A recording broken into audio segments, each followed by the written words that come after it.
দিদি আমাকে এত সুন্দর একটি সুযোগ করে দিয়েছে, আসলে আমাদের পক্ষ থেকে একা কখনোই সম্ভব হয় না। আমি কখনোই আকাশ থেকে না, আমি তাদেরই মানুষ।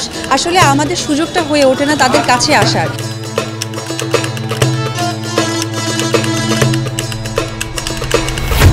এবার রমজানে প্রতিবারের তুলনায় কষ্টটা কম হচ্ছে। নেই কোনো গরমের তাপ, নেই কোনো অস্থিরতা, সবাই খুব আনন্দে রোজাগুলো রাখতে পারছে। কিন্তু আমাদের আশেপাশে গরিব দুঃখী অনেকেই আছেন যারা পেট ভরে ইফতার করতে পারে না।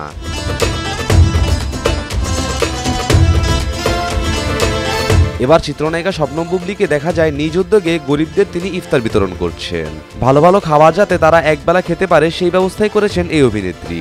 নিজ অর্থে করা তার এই কাজটি নেটিজেনদের কাছে ভালোই লেগেছে।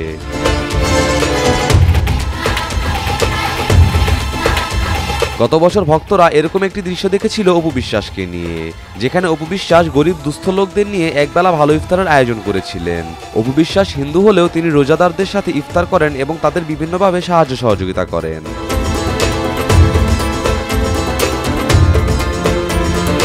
তবে আশ্চর্যের বিষয় এটাই ছিল যে এক বছর আগে অপুর গায়ে যেই কালারের এবং যেই ডিজাইনের জামা ছিল সেই একই কালারের জামা পরেই এবছর ইফতার বিতরণ করেছেন শবনম বুবলি। তাহলে কি প্রতিবারের মতো এবারও বুবলি তার সতীন অপুর নকল করলো?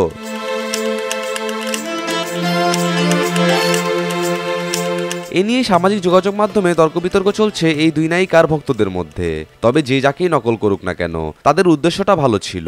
তাদের এই উদ্যোগের কারণে গরিব দুঃখীরা একবেলা ভালো মন্দ খেতে পেয়েছে।